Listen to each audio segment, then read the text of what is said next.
What's up, everyone? Welcome to the Power Play with CJ. I want to focus in on the possibility of Jacob Trouba, Winnipeg defenseman, being included in a deal for Travis Hamonic. The Jets are very interested in Hamonic, and they're on the list of teams that he wants to be traded to.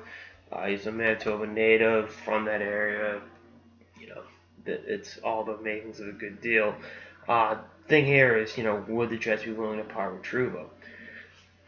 Their offensive numbers this year are comparable. I think they both have like 5 points on the year. Neither one jumps off the page at you. But Trouba is also 4 years younger than Hamonic, and I think that upside there is going to keep him, keep Winnipeg from shipping him out. I think it would be foolish to trade him away right now, straight up for Hamonic. I don't think anyone would do that. That's just probably 2 cents on the matter. But you go a step further with it. You say to yourself, you look at use the Evander Kane trade last year. Unorthodox trade that the Jets made. The Sabres traded for Kane knowing he wasn't going to play for them that season.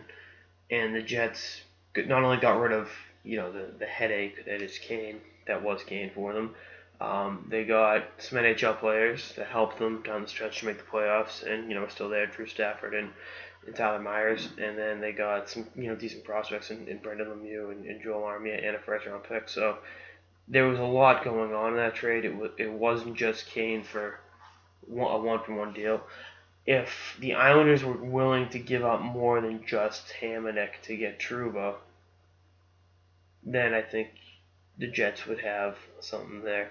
But yeah, Trouba's underachieving this season himself. I mean, he's 5 points in 25 games isn't what you're getting, isn't what you want to get from a guy that's you're expecting to pay a lot this summer as an RFA, and a guy that showed he can be a consistent puck mover in the NHL.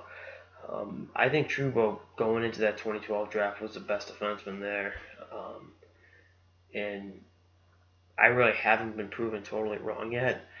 There's a reason the Jets took him ninth overall, and again, the kid can play. He can play in all situations. He's a multifaceted player. He's not just one dimension, one threat guy. And I think that's the big reason why the Islanders want him, or would be interested in him. I think it'd be crazy not to be interested in trading for this guy. But a Travis Hamonic for Jacob Trouba one-for-one deal is not happening. There's no way that Winnipeg does that. But if there are other pieces involved, I think it's again like the Kane trade, where there's so much going on that those two are only are focal points, but not the whole trade. That I think there's a possibility that deal gets done. But we'll see how it works out. Definitely a weird situation. Anytime you got a player like Hamonic who requested a trade for a very personal reason, you got to accommodate them, and it's definitely tough for the Islanders who drafted, developed them, to have to make this deal. But not only do they want to accommodate their guy, they want to make a deal that's best for the team. So it's probably going to drag on for the next couple of weeks, but we'll see what happens. Anyway, that's all I got. Episode of the Power Play with CJ. Stay tuned for more episodes for the season and beyond. Later, guys.